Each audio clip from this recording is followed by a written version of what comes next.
Muy buenos días, queridos amigos, querida familia. Damos gracias a Dios por la oportunidad de que hoy llegamos a viernes, casi fin de semana. Y damos gracias porque iniciamos el domingo, primer día de la semana, llegamos hoy aquí. Y bueno, bendito sea Dios porque en medio de los desafíos, de las crisis, de las situaciones que has tenido que enfrentar esta semana y hemos tenido que enfrentar, aquí estamos. Si estamos vivos, si tenemos salud, si la salud está a medias, pero estamos aquí, es gracias a Dios. Hoy estoy grabándoles el video desde un set diferente, ya que tuve que salir a hacer diligencias, pero eso no va a ser impedimento para compartir con ustedes un mensaje de esperanza. El mensaje de hoy, perdón, ojalá pueda hacerlo en 10 minutos, ya que es un mensaje diferente, un mensaje especial. Es un tema muy interesante el que voy a compartirles hoy a través de una historia real. Y el tema de hoy nos habla acerca de lo que es el pecado. Y es que Dios es un Dios de nuevas oportunidades. A veces en la vida, todos, absolutamente todos, y a diario cometemos errores, fallamos, y a través de el recorrido de nuestra vida hemos hecho cosas inadecuadas. Muchas veces decimos, pero ¿será que Dios me va a perdonar este pecado? Eh, yo no sé cuál sea la carga que hoy lleves. Yo no sé cuál sea ese pecado secreto que tienes. No sé en qué le has fallado a Dios, pero sí quiero decirte hoy, viernes 18 de septiembre del año 2020, casi 7 de la mañana, decirte de que Dios es un Dios de oportunidades, de que Dios es un Dios perdonador. No importa qué pecado, no importa qué cosas hayas hecho, Dios está dispuesto a perdonarte. Dice el libro de Proverbios capítulo 28, el versículo 13, que el que encubre sus pecados no prosperará, pero el que los confiesa y se aparta alcanzará misericordia. La historia que quiero compartirte hoy en la palabra de Dios se encuentra en el libro del Antiguo Testamento y yo te voy a hablar del rey David. David, la Biblia lo registra como un hombre conforme al corazón de Dios. Y quiero hacerte un resumen breve.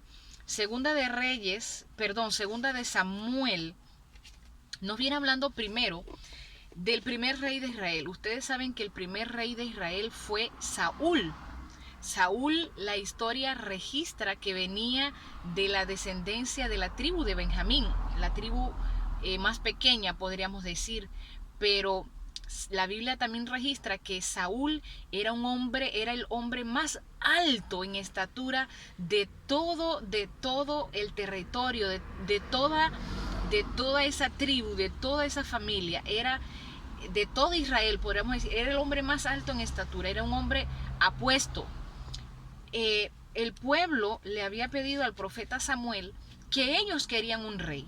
No era el propósito de Dios darles un rey, porque Dios quería ser el rey de ellos, quería ser su guía, el que los condujera, pero el pueblo de Israel ah, había sido un pueblo rebelde, un pueblo que a pesar de todo lo que Dios había hecho, ellos decían no, le habían dicho a Samuel, queremos un rey.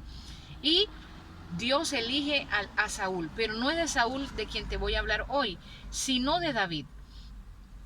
Cuando Dios rechaza a Saúl, siendo él el primer rey de Israel, lo rechaza porque Saúl, en vez de dejarse conducir por Dios en todo su reinado, hubo un momento en que Saúl quiso hacer las cosas a su manera, y Dios lo rechaza. Ahora Dios le dice a Samuel, ya no llores, ya no hagas más luto por Saúl, porque yo lo he rechazado. Ahora escogeré a un nuevo rey para Israel. Y David es escogido. Pero ahora Samuel se preguntaba, ¿quién va a ser ese rey?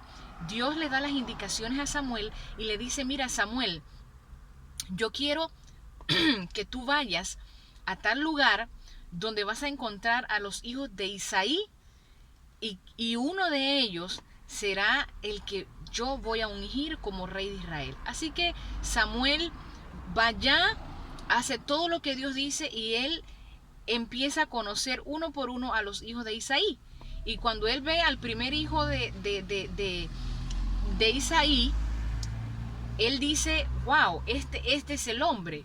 Era un joven apuesto, alto, pero mira lo que Dios le dice a Samuel. Samuel, el hombre ve lo que está delante de sus ojos, pero Jehová mira el corazón.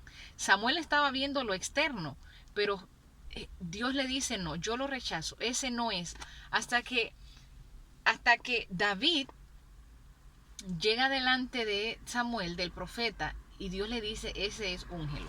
Ahora, David había conquistado grandes batallas. Prácticamente se había vuelto enemigo de Saúl, porque Saúl había tomado envidia de David. Él no podía aceptar de que ya Dios lo había rechazado y de que ahora David iba a ocupar el puesto de él. Sin embargo, David nunca intenta hacer nada contra Saúl, porque él dijo, líbreme Dios de hacer esto, es el ungido de Dios. Ahora, David había llevado una vida recta delante de Dios. Era un hombre conforme al corazón de Dios, temeroso, fiel. Había ganado batalla tras batalla. Uno de los mejores reyes de Israel. Pero la historia que quiero compartirte hoy, te estaba haciendo una introducción para poder que ustedes comprendan la historia, pero tú la puedes leer en casa. Segunda de Samuel capítulo 11 en adelante en el Antiguo Testamento, nos viene hablando del pecado de David. David había logrado grandes batallas, había logrado grandes cosas, pero David, dice la Biblia en el capítulo 11 de Segunda de Samuel, que David un día, en la primavera, cuando los reyes iban a la guerra, cuando los reyes tenían que estar en la guerra, David decidió quedarse en casa. David dice, no, yo voy a mandar a Joab, él es el capitán de mi ejército, ya no es necesario de que yo vaya, así que él manda a Joab y él se queda en casa. Queridos, hay una frase por allí de una gran escritora norteamericana que dice que mente ociosa es taller del diablo. No es que yo no voy a tomar un momento de relax para estar relajado, para tomarme, ¿verdad?, un break, como a veces decimos por allí, un 10, un 20.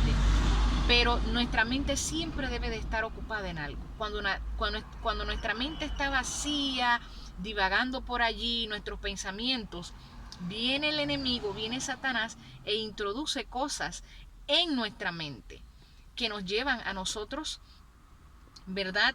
Aunque Satanás no nos puede obligar a pecar, sin embargo, la decisión es nuestra, pero la mayor parte de las veces caemos. Así que David decidió quedarse en casa. Dice la Biblia, registra la Biblia en este capítulo, que una tarde David se levanta, él estaba en su recámara, en su alcoba durmiendo, y cuando se levanta y está caminando aquí dice la Biblia, por la azotea del palacio, mientras él miraba la ciudad, ve a una mujer bañándose. Él ve a una mujer bañándose y el nombre de esta mujer es Betsabé. Y dice la Biblia que la belleza de esta mujer era una belleza singular, era una belleza única. Así que a él le llama la atención. Recordemos que nosotras las mujeres somos emocionales, los hombres son visuales. Así que a David le llama tanto la atención a esta mujer que David llama a preguntar por ella. Ahora, hago un stop aquí. David era el rey. David podía tener todas las mujeres que él quisiera. Él tenía esposas, tenía concubinas. No porque esa fuera el deseo de Dios. Recordemos que Dios hizo un hombre y una mujer para ser parejas. El propósito de Dios, aunque la Biblia registre que muchos hombres tuvieron varias mujeres, no significa que ese sea el propósito de Dios, y ni que tenemos que agarrar eso de excusa para que el hombre tenga varias mujeres, ni las mujeres tengan varios hombres, porque eso no funciona así. Pero él envía a preguntar quién era Betsabé. Y le dicen, bueno, mira, ella es una mujer casada y ella es la esposa de Urías elitita. ¿Quién era Urías? Urías era uno de los comandantes del ejército de David. Era uno de sus hombres más fieles, un hombre de Dios. Queridos, a David no le importó que esta mujer era casada. A él no le interesó. tenía tantas mujeres, podía tener la que él quisiera. A él no le interesó que Betsabé fuera casada y que fuera la esposa de uno de los comandantes del ejército, y él decide que él la quería. Así que él manda a llamar a Betsabé. Betsabé llega donde David y David se acuesta con ella, tiene relaciones sexuales con ella. Ahora uno podría decir, pero esta mujer es una mujer sinvergüenza, ¿cómo va a aceptar? Bueno, en ese tiempo, en ese momento, las mujeres tenían que hacer lo que el rey dijera. Ahora tampoco justifico a Betsabé, pero no es de ella de quien voy a hablar hoy, quizás en otro momento. Pero David, ahora sucede algo, que nuestras acciones tienen consecuencias. Ya voy por 10:36, pero me voy a extender, pero es necesario.